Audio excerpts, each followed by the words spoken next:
नमस्कार दोस्तों, आपका एक बार फिर से स्वागत है आपके अपने चैनल एआई ट्यूशन में। आज हम आपको पढ़ाने वाले हैं हिंदी व्याकरण के कुछ ऐसे प्रश्न जो आपके एग्जाम में पूछे जाते हैं। चाहे आप एसएससी, रेलवे, पुलिस या यूपी पुलिस, दिल्ली पुलिस किसी की भी तैयारी कर रहे हैं, सभी कॉम्पिटिटिव एग्जाम में अगर हिंदी आती है तो वीडियो आपके लिए होने वाली है। इसमें टोटल हम आपको 10 क्वेश्चन कराएंगे। आपको बताना हो कि आपके 10 में से कितने नंबर आए हैं। ये आपका एक तरीके से टेस्ट के नाम के समझ सकते हैं, ये आपका टेस्ट है। चलिए पहले प्रश्न की ओर सीधे। छा, त्रा और ज्ञा ये तीनों कौन से व्यंजन है? पूछा गया कि जो छा है, त्रा है और ज्ञा है ये तीनों कौन से व्यंजन है। तो आप लोग कहेंगे व्यंजन तो पता ही नहीं है, तो उसके लिए पहले इसका कुछ इंट्रोडक्शन आपको समझा दें, हर एक पॉइंट अच्छी तरीके से।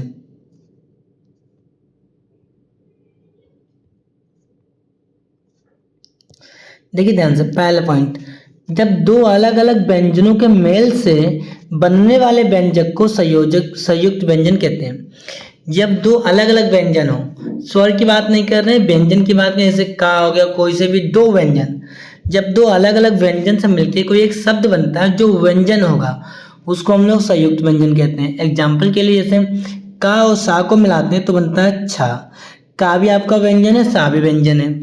जैसे ता और रा को मिलाते हैं तो त्रा, जा वहाँ को मिलाते हैं तो ज्ञा बनता है। आया समझ में संयुक्त व्यंजन क्या होते हैं? आगे देखिए, और भी हर एक चीज समझिएगा, ये नहीं कि बस आधा समझ के वापस जाइएगा, पूरी नॉलेज लेके जाइए।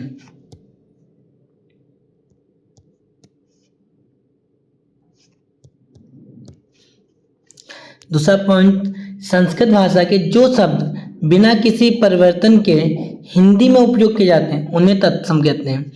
पूछा गया है कि संस्कृत भाषा के कोई ऐसे शब्द हैं जिन्हें हम हिंदी में नहीं बदलते हैं तो उन शब्दों को हम तत्सम कहते हैं।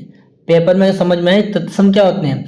जो आपके संस्कृत भाषा में लिखे होते हैं, जिन्हें हिंदी में प्रयोग नहीं किया जाता है। आगे देखिए, तीसरा पॉइंट, संस्कृत के जो शब्द समय के साथ साथ बदलकर हिंदी में आए, मतलब संस्कृत के कुछ ऐसे शब्द जो हिंदी में भी प्रयोग किए जा सकते हैं उन्हें कहा जाता है तद्भव। जैसे आग को अग्नि कहा जाता है, आग शब्द आपका तत्सम है और अग्नि आपका आग का तत्सम क्या है? अग्नि। क्लियर हो गया? आगे देखिए, चौथा पॉइंट होगा, जिन शब्दों के सार्थक खंड, जिन शब्दों के टुकड़े नहीं किए जा सकते हैं, ऐसे शब्द जिनका टुकड़े नहीं किए जा सकते उनको कहते हैं रूढ़ शब्द। जिनके टुकड़े नहीं किए जा सकते उनको क्या बोला जाता है? रूढ़ शब्द। याद रखिएगा, क्या बोलते हैं हम लोग उनको? रूढ़ शब्द। अंडरलाइन करके समझ। एग्जाम्पल के लिए देखें, जैसे लिखा नाक, नाक को अगर आप लोग तोड़ते हैं ना और का तो कोई मतलब ही नहीं बनेगा, कोई इनसे अलग शब्द बन के ही नहीं आ रहे हैं। तो ऐसे शब्द जिनके टुकड़े नहीं किए जा सकते उनको बोलते हैं रूढ़ शब्द। आगे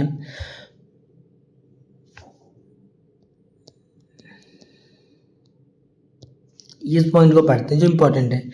बातचीत करते समय बोलने वाले व्यक्ति, यानी कि जो बोले से हम बोल रहे हैं तो हम कौन है? वक्ता। बातचीत करते समय बोलने वाले व्यक्ति अपने लिए जिन सर्वनामों का प्रयोग करते हैं उन्हें उत्तम पुरुष कहते हैं। क्या कहते हैं उन्हें? उत्तम पुरुष। क्लियर हो गया? जैसे मैं बोल रहा हूं तो मैं अपना नाम ना लेके अपने आप को मैं बोल रहा हूं, मैं क्या हुआ? सर्वनाम। तो मैं कौन सा पुरुष हुआ? उत्तम पुरुष। जैसे आप लोग तुम सुन रहे हो, जैसे आप लोग खुद के लिए नहीं बताएं कि कोई बोलने वाला व्यक्ति की बात। जैसे आप लोग किसी से बात कर रहे हो तो आप लोग वहाँ पे अपने आप यहाँ पे नाम ना लेके मैं यूज करूंगा, यहाँ एक से ज्यादा लोग हम का यूज करेंगे तो वहाँ पे वो होगा आपका उत्तम पुरुष। अगर समझ में आ रहा है, वीडियो अच्छी लगे तो वीडियो को लाइक करिएगा जरूर। आगे देखिए, अभी तो इसके एमसीक्यू हम लोग करेंगे, पीछे से हमने छुड़वाए हैं। अभी द्रव्यवाचक संज्ञा क्या होते हैं? जो शब्द किसी धातु, द्रव्य, सामग्री या पदार्थ का बोध कराते हैं। कोई ऐसे शब्द जो किसी भी एक सामग्री या किसी पदार्थ या किसी धातु का बोध कराते हैं उन्हें हम द्रव्यवाचक संज्ञा कहते हैं। अब पेपर में आ जाए तो पहचान लीजिएगा द्रव्यवाचक संज्ञा। जैसे सोना, चांदी, लकड़ी, ये सभी क्या है? द्रव्यवाचक संज्ञा। इसके और पॉइंट देख लीजिए। भाववाचक संज्ञा क्या होती है? किसी भी भाव, गुण या दशा को बोध कराने वाले शब्द, जैसे आपके मन में क्या चल रहा है, आप खुश हैं, दुखी हैं, ये भी आपके भाववाचक हैं। आप बूढ़े हो गए, जवान हैं, ये भी आपके भाववाचक हैं। समझ में आ गया। जहाँ पे किसी गुण, दशा या भाव का बोध होता है उसे हम भाववाचक संज्ञा कहते हैं। समूहवाचक, किसी समूह या समुदाय का बोध कराने वाले शब्द, मतलब किसी भी एक से ज्यादा लोगों का समुदाय होता है उनके बारे में बताने वाले को हम समूहवाचक कहते हैं। जैसे सेना, सेना में बहुत से ज़्यादा लोग होते हैं तो उसको एक नाम दिया गया। जैसे खिलाड़ी बहुत से होते हैं तो उसे एक नाम दे दिया गया। जैसे कक्षा, उसमें बहुत से ज़्यादा बच्चे होते हैं तो उसे एक नाम दे दिया गया। तो समूहवाचक समझ में आ गया। आगे देखिए,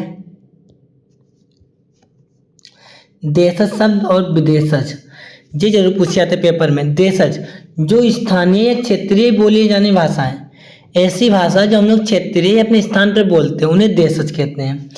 ऐसी भाषाएं जो विदेशों में यूज की गई हों उन्हें बोलते हैं विदेशज। जैसे घर में कोई डिब्बा होगा उसको डिब्बा बोलोगे, लोटा या डिबिया बोलोगे। जैसे चिकित्सक हम लोग हिंदी में बोलते हैं, पर विदेशज में से डॉक्टर हम लोग बोलते हैं विद्यालय, पर उसकी विदेशी भाषा क्या है, स्कूल।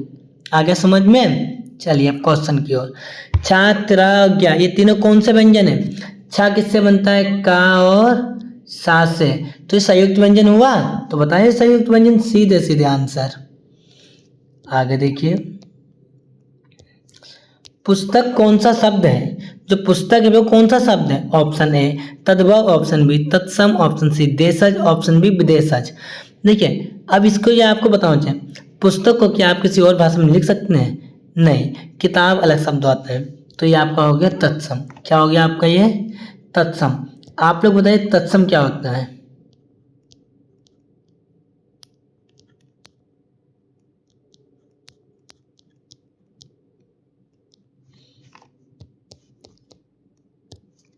तीसरा प्रश्न, आग कौन सा शब्द है?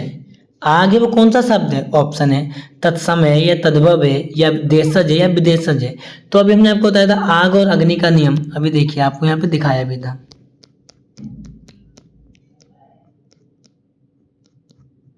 देखिए मिला आपको, आग संस्कृत शब्द नहीं तत्सम है। तो सीधे आप लोग बोलिएगा आग कौन सा शब्द है आपका? तत्सम। क्लियर हुआ नहीं क्लियर हुआ? एक मिनट। आग आपका तद्भव है, इसका तत्सम अग्नि होता है। आग क्या आपका तद्भव, अगर इसका तत्सम रूप पूछा जाए तो आप लोग बोलिएगा अग्नि। आगे समझ में। आग का इधर बना देते हैं, आग का पहले इरेज करते हैं, बहुत दिक्कतें आ जाएंगी आपको समझने में भी। आग का आग है तद्भव और अग्नि है तत्सम। चौथा प्रश्न, पृथ्वी कौन सा शब्द है? पृथ्वी बताइए कौन सा है? ऑप्शन है तत्सम, ऑप्शन बी तद्भव, ऑप्शन सी देशज, ऑप्शन डी इनमें से कोई नहीं। तो देखिए ध्यान से, अगर पता है तो बिल्कुल वीडियो रोक के कमेंट बॉक्स में आंसर दीजिएगा, पता चले आप कितनी तैयार है कितनी नहीं है। तो आपका जो पृथ्वी है वो आपका तत्सम शब्द है। कौन सा है आपका? तत्सम शब्द। प्रश्न नंबर 5, नाक कौन सा शब्द है? जो नाक है वो कौन सा शब्द है?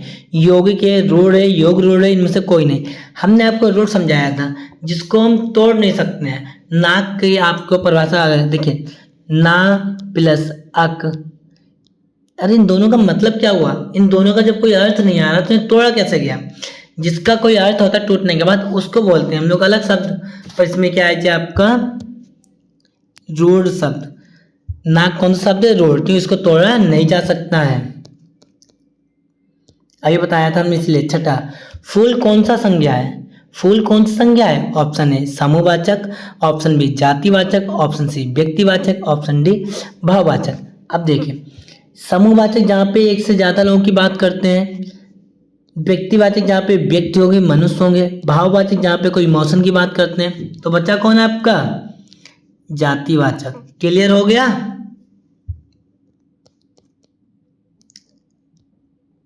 सातवां प्रश्न, मैं कौन सा पुरुष है? मैं कौन सा पुरुष है पूछा क्या है? जो मैं शब्द है वो कौन सा पुरुष है? अभी हमने आपको बताया था कि कोई ऐसा सर्वनाम जो बोलने वाले की जगह पर यूज किया जा रहा होगा वो आपका कौन सा होगा? उत्तम पुरुष, यही तो बताया था। ये तो आप बताइए कि मध्य पुरुष और अन्य पुरुष क्या होते हैं, ये आपके लिए है। कमेंट बॉक्स में इसके आंसर आप लोग बताइए कि मध्यम पुरुष क्या है, अन्य पुरुष क्या है। 8वां प्रश्न, लंबोदर कौन सा शब्द है? लंबोदर कौन सा शब्द है? ऑप्शन ए ऋण, ऑप्शन बी यौगिक, ऑप्शन सी योग ऋण, ऑप्शन डी ये सभी। तो देखिए ध्यान से, ऋण शब्द हो नहीं सकता, ये अभी हम लोग पढ़ रखा है, तो ये सभी तो कैंसिल, इन दो में से एक होगा। तो देखिए लंबोदर क्या है, लंबोदर आपका है शब्द योग ऋण। क्या है? योग, जिसके टुकड़े किए जा सकते हैं। ऐसा शब्द जिसको हम बांट सकते हैं बोलते हैं योग ऋण, जिसको बांट नहीं सकते बोलते हैं ऋण शब्द। 9वां प्रश्न, सोना कौन सी संज्ञा है? जो सोना शब्द कौन सी संज्ञा है? अभी हमने आपको बताया था, ऑप्शन ए भाववाचक, ऑप्शन बी समूहवाचक, ऑप्शन सी द्रव्यवाचक, ऑप्शन डी इनमें से कोई नहीं। देखिए ध्यान से, भाववाचक क्या, तो जहाँ पे भाव की सुख दुख बुढ़ापा ये सब। समूहवाचक जहाँ पे एक से ज्यादा को मिला के एक शब्द बोला जाए। इनमें से कोई ये तो हो ही नहीं सकता है, दोनों कैंसिल। तो बचा कौन सा? सिर्फ द्रव्यवाचक। जहाँ पे भी किसी पदार्थ या किसी धातु का बात की जाएगी वो आपका द्रव्यवाचक होगा। कौन सा होगा? द्रव्यवाचक। अब आप लोग बताइए, इतना सब पढ़ने के बाद भी अगर आप लोगों ने वीडियो को अभी तक लाइक नहीं किया है, अपने चैनल AI ट्यूशन सब्सक्राइब भी नहीं किया है, हम इसी प्रकार की वीडियो लेके आते हैं, तो वीडियो को एक बार आप अपने दोस्तों के साथ शेयर कीजिए। 10वां प्रश्न, पुष्प कौन सा शब्द है? जो पुष्प है वो कौन सा शब्द है? ऑप्शन है तत्सम, ऑप्शन बी तद्भव, ऑप्शन सी देशज, ऑप्शन डी विदेशज। अब देखिए इधर हमने आपको पढ़ाया था, अगर भूल जाओ तो आप इधर देख सकते हैं। देखिए हर एक शब्द यहाँ पे लिखवाया था हमने आपको, तो वैसे यहाँ पे देखिए क्या होता है देशज। तो तत्सम तो हो ही नहीं सकता है, तत्सम हो नहीं सकता है, पर क्यों? पुष्प का तो फूल होता है। मिल गया आंसर। तो पुष्प कौन सा शब्द है? तत्सम। तद्भव हो ही नहीं सकता है, ठीक है, क्योंकि इसका फूल होता है। देशज क्यों यहाँ बोलेंगे, यहाँ तो हम लोग फूल बोलते हैं, पुष्प थोड़ी बोलते हैं, विदेशी में तो फ्लावर बोलते हैं। तो राइट आंसर ए। अब बताइए वीडियो कैसी लगी? वीडियो अच्छी लगी तो कमेंट करके जरूर बताइएगा कि पार्ट 2 इसका लाइए, हम जल्दी से इसका पार्ट 2 भी लेके आएंगे। आज के लिए इतना ही। अगर इसकी आपको PDF चाहिए तो मैं टेलीग्राम पर इसकी आपको पूरी PDF मिल जाएगी, आप वहाँ से डाउनलोड करके भी इसे पढ़ सकते हैं। आज के लिए इतना ही, हम जल्द मिलेंगे एक नई वीडियो के साथ। जब तक के लिए जय हिंद।